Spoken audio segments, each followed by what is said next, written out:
오늘은 창세기 16장 1절부터 5절 말씀을 통하여 위기 관리 능력자가 되라 라는 제목으로 여러분들과 말씀을 나누겠습니다. 오늘 본문에 나오는 사람은 아브라함과 사라입니다. 말씀을 보기 전에 드릴 말씀은 여러분들도 잘 아시겠지만 아브람에서 아브라함, 사레에서 사라로 이름이 바뀌는 시기는 오늘 본문의 말씀의 1년 후입니다. 설교 진행상 아브라함, 사라라는 명칭을 사용하겠습니다. 많은 양해 부탁드립니다.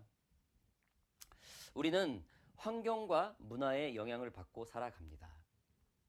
가정교육, 학교교육, 그리고 사회생활에서 얻은 교육 영향을 받고 살아갑니다.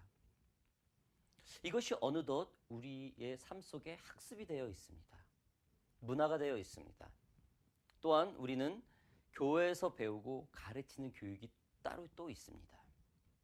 이처럼 많은 교육을 우리들의 삶 속에서 학습이 되어서 성장하고 살아가고 있습니다. 이렇게 익숙한 우리들의 학습된 모습은 삶을 통하여서 그 모습이 나오기도 합니다. 4,000년 전에 아브라함과 그의 아내 사라도 마찬가지였습니다. 이들은 고향을 떠나 부자가 되어 살아가고 있습니다. 고향이 아닌 다른 지역에서 산다는 것은 그 사회에 빨리 적응해야 하는 대가를 치르게 됩니다. 이들은 상당히 그 사회가 가지고 있는 문화에 빠르게 학습을 했던 것 같습니다. 아브라함은 갈대아 우르를 떠나 하란에서 하나님으로부터 받은 비전이 있습니다. 큰 민족을 이루고 창대하게 한다는 바로 그 비전입니다. 그리고 10년 후 아브라함은 이젠 그의 몸을 통하여서 상속자를 받겠다고 약속을 받고 있습니다. 하늘의 뭇별들과 같이 셀 수 없는 자손을 약속을 받습니다.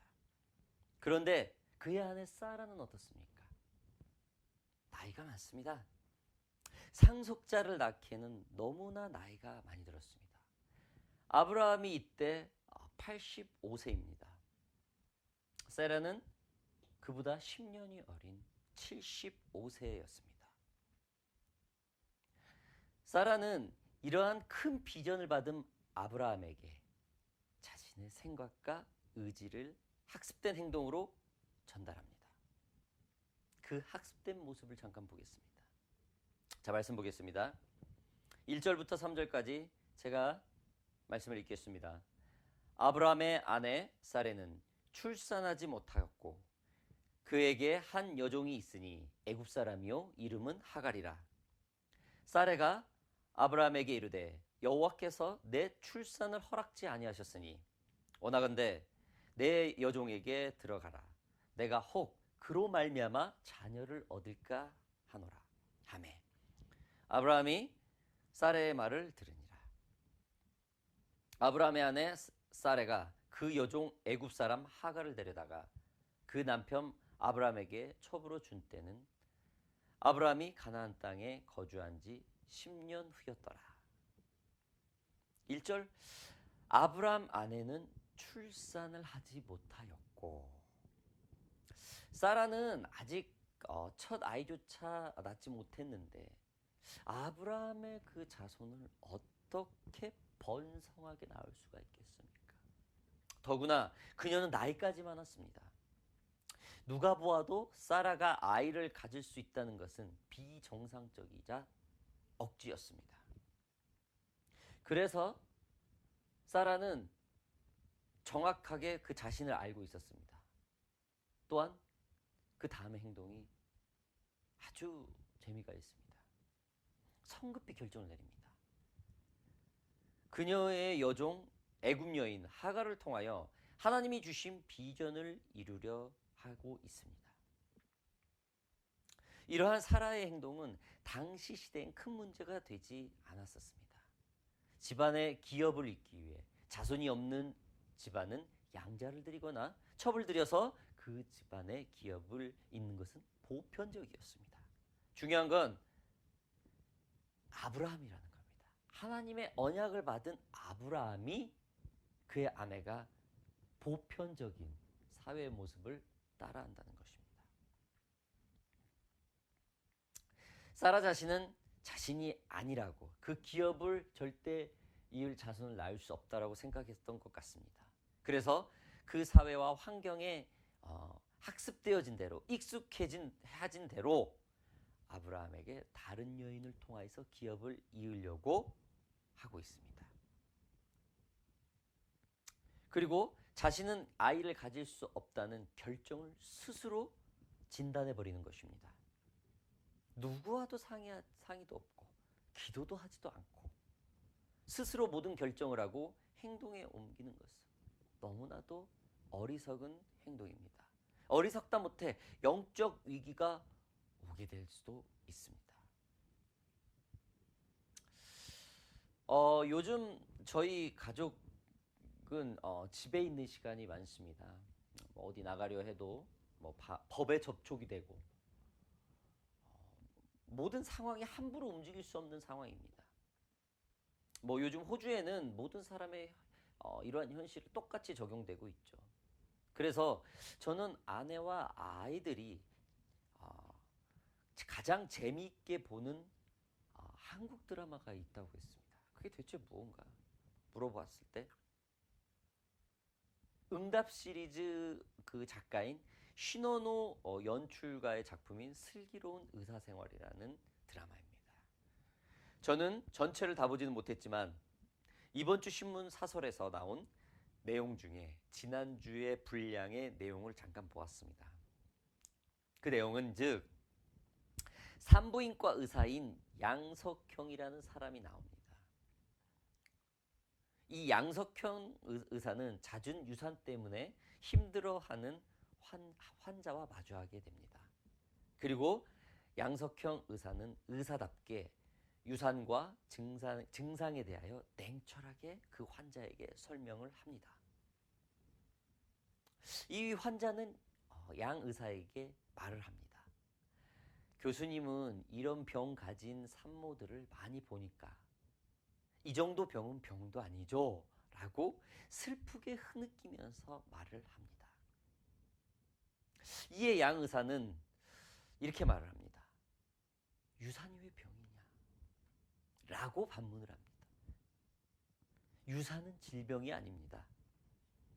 당연히 산모님도 잘못이 없습니다.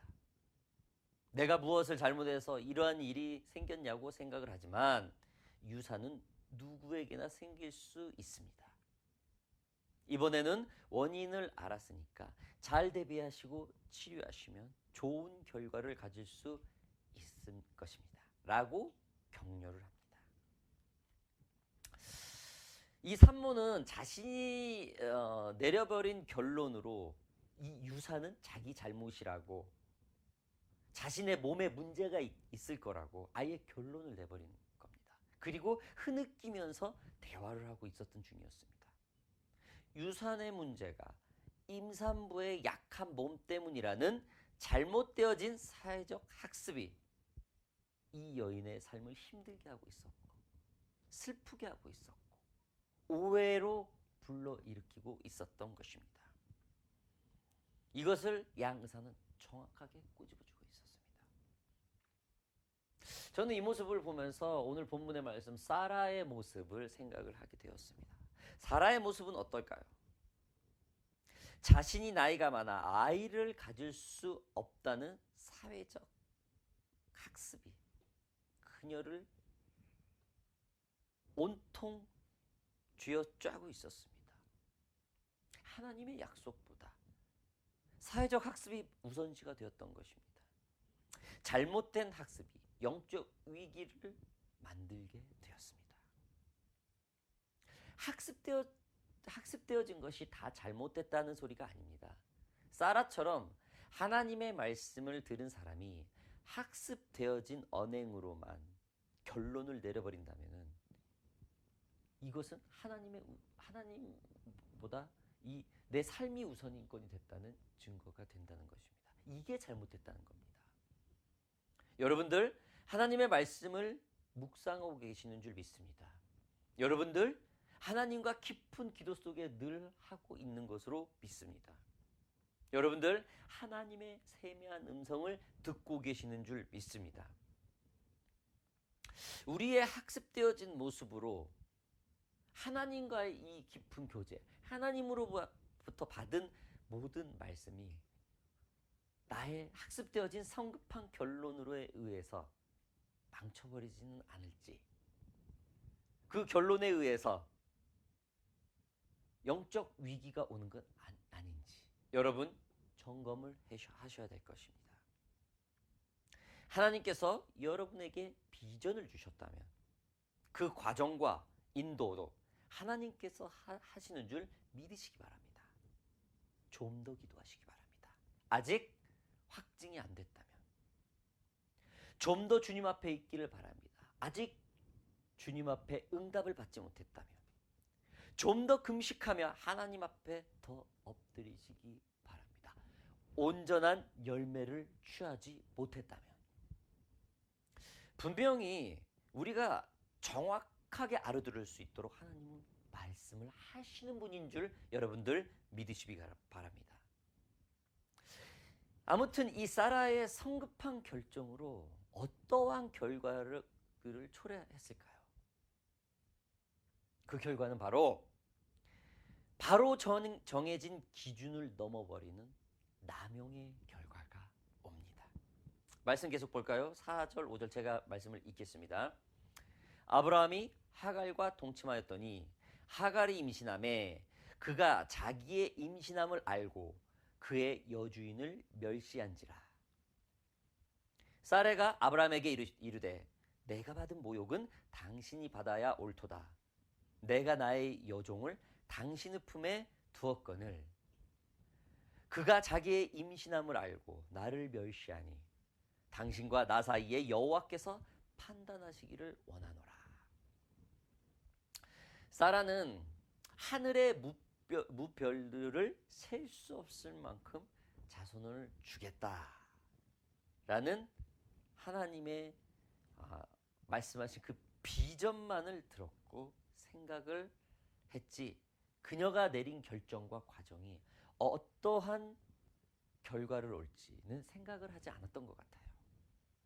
사라가 아브라함에게 내어준 첩이 하필이면 애굽 여인이었습니다. 여러분,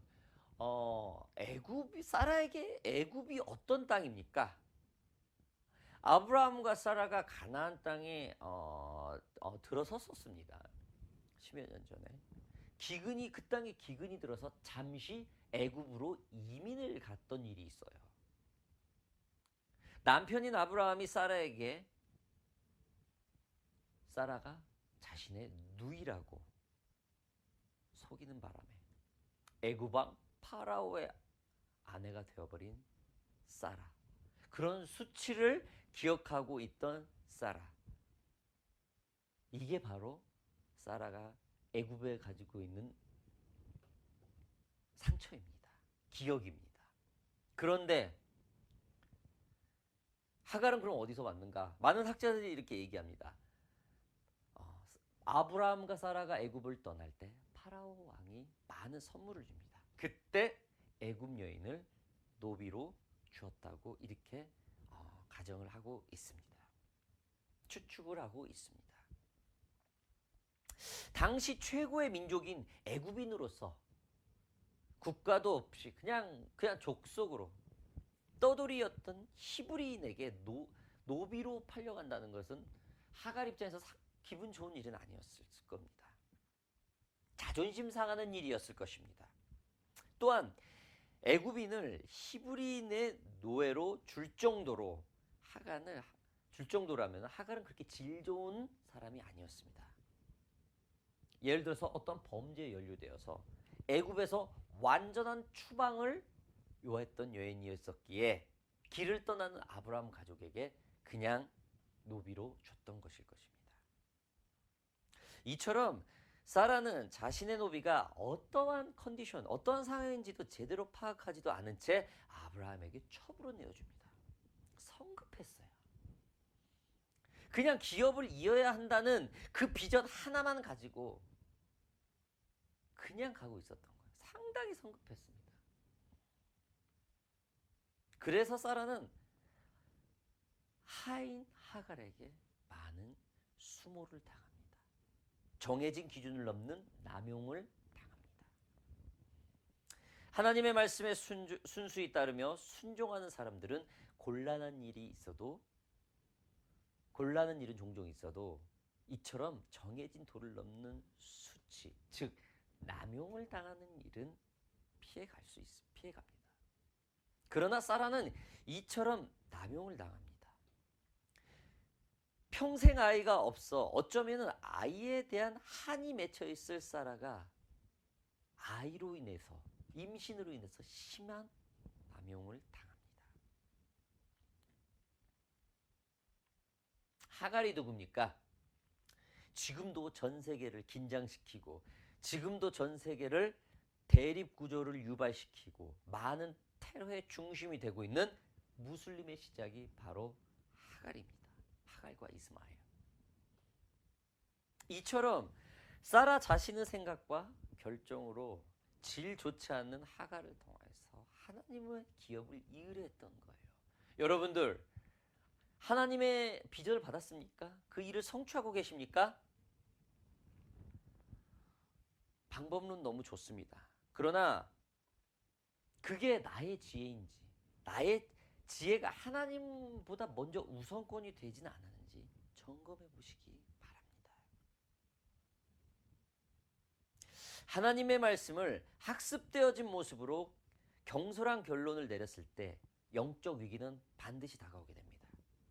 영적 위기가 올 때 학습되어진 모습이 아닌 하나님께서 결론을 내어드릴 수 있도록 우선권을 드리는 것이 위기 관리 능력을 가진 사람인 줄 믿습니다.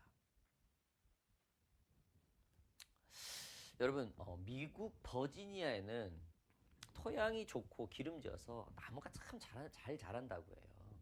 그래서 그 나무는 다른 지역에 비해 상당히 크고 굵다고 그럽니다. 그런데 태풍이 오면은 그 나무들은 뭐 견디지 못하고 쉽게 넘어진대요. 왜 그러냐면은 땅의 영양분이 너무나 많기 때문에 그 뿌리가 깊이 들어갈 이유를 찾지 못한다는 거예요. 그냥 조금만 있어도 영양분이 토질이 좋으니까 영양분을 다 빨아들일 수 있기 때문에 뿌리를 깊이 내리지 못한다고 그래요. 그래서 바람만 불면 넘어지고 그냥 땔감 외에는 뭐 그 보기에는 좋은 나무가 어떻게 사용을 할 수가 없다라는 거예요. 그러나 러시아에 있는 나무들은 기후가 춥고 강수량이 적기 때문에 나무의 뿌리가 물줄기를 찾으려고 깊이 내려간다고 합니다. 어떤 나무는 그 뿌리가 100m 이상이나 된다고 그래요. 그래서 태풍이 불거나 바람이 불어도 뭐 끄떡이 없다고 그래요. 그래서 좋은 목재로 전 세계에 사용되고 있다고 합니다. 우리의 모습도 마찬가지일 겁니다. 조금은 힘든 상황이라도 그 상황을 극복하기 바랍니다. 피해가려고 하지 마세요. 주님을 찾으세요. 주님을 찾고 또 찾을 때 우리의 영적 뿌리는 그 러시아의 나무처럼 100m가 넘어진 튼튼한 뿌리가 될 수 있습니다. 깊은 신앙의 뿌리를 내리지 못한다는 것은 게으름에서 옵니다. 우리에게 그 게으름이 형성이 될 때 영적 위기는 다시 한번 옵니다. 사라의 그 영적 위기가 어디서 왔을까요? 과연 하나님과 깊은 교제가 있었을까? 여러분, 사라 모습을 통해서 우리들의 모습을 조명해 볼 수가 있습니다. 사랑하는 OPM 예배자 여러분, 우리가 오직 언약으로만 근거한 삶을 얼마나 지속하면서 살 수가 있을까요? 아브라함은 참 믿음의 대명사는 아브라함이에요. 오늘 아브라함의 그 집안의 스토리를 얘기를 했는데 아브라함은 어떤 믿음입니까? 하나님은 그 아브라함의 순복을 의로 정해주셨어요. 그 순복이 뭡니까? 자신이 맺은 관계, 안전, 심지어는 자식까지도 기꺼이 그 희생을 내어버리는 그 태도, 그 결정권을 하나님께 드렸던 것, 이것을 하나님은 의로 보셨습니다. 여러분들 중에 혹시 사면 초가에 맡기신 분이 있습니까? 늪에 빠진 것처럼 삶에 어떤 다급함이 있습니까? 하나님 앞에 좀 더 말씀을 묵상하면서 기도하시기 바랍니다. 우리의 익숙해진 모습으로 반응하시지 말고, 우리의 학습되어진 모습으로 먼저 반응하시지 말고, 성급히 움직이시지 말고, 하나님께서 그 모든 결정을 할 수 있도록 그 우선권을 내어드립시다. 그리하여서 어디를 가든지 정해진 기준을 넘는 남용이 우리를 피해갈 수 있도록 하나님께 기도합시다. 우리는 때론 비틀거리는 믿음의 행보를 걸을 수 있습니다. 사라처럼 우리가 배운 방식대로 하나님의 생각보다 앞서려고 할 때가 있습니다. 그러나 우리의 겸손한 모습으로 하나님 앞에 순종한다면, 모든 것을 회개한다면, 하나님 앞에 다시 한번 엎드린다면, 그 결정의 우선권을 하나님 앞에 다시 드린다면, 우리에게 파도처럼 밀려오는 이 남용의 수치는 피해갈 수 있을 것입니다. 영적 위기는 극복할 수 있습니다. 여러분들의 영적 위기가 있습니까? 하나님 앞에 우선권을 내어드리는 그런 영적 위기를 관리하는 자는 저와 여러분들이 되길 예수님의 이름으로 바랍니다. 우리 잠시 기도할까요? 이렇게 기도합시다. 영육간의 위기 능력자들이 되게 하여 주시옵소서. 하나님의 능력을 신뢰합시다. 우리 삶을 에워싸고 있는 그 모든 것들, 하나님께 모든 우선권을 드립시다. 영육간의 위기, 그 위기를 극복할 수 있는 능력자가 되게 하여 주시옵소서. 이 시간 통성으로 잠시 기도하며 나아가겠습니다. 기도하겠습니다. 아버지 하나님 감사합니다. 하나님 안에서 아버지 하나님 다시 사라의 모습을 통해서 제 자신을 보게 되었음을 다시 한번 보게 됩니다. 아버지 하나님, 이 시간에 다시 한번 주님 앞에 간곡히 비우고난 것은 영육간의 위기를 극복할 수 있는 그 능력자가 되게 하여 주시옵소서. 하나님이 그 모든 것을 우선권을 드릴 수 있는 제 모습이 되게 하여 주시옵고, 그 어떤 상황 가운데서라도 아버지 하나님, 내가 학습된 모습이 주님보다 먼저 앞서지 않도록 주님 도와주시옵소서. 두렵고 떨리는 마음으로 주님 말씀 앞에 설 때마다 하나님 말씀하여 주시옵고, 아버지 하나님 엉켜있는 모든 관계 아버지 하나님께서 지혜를 주시고 그거를 제가 겸손히 적용하고 순종해 나아갈 수 있도록 주님 힘을 주시옵소서. 내 안에 가지고 있는 그 모든 것들이 있습니다. 사라와 같은 것들이 있습니다. 아버지 하나님 남용당하지 않도록 주님 허락하여 주시옵소서. 위기 관리 능력자가 될 수 있도록 주님 인도하여 주시옵소서. 우리들의 삶을 통해서 늘 반복되어지는 그 죄성들을 다시 한번 주님 앞에 늘 회개하고 엎드리고 기도하고 금식하고 하나님과의 깊은 교제를 늘 사모할 수 있는 저희 모습이 될 수 있도록 주님 허락하여 주시옵소서.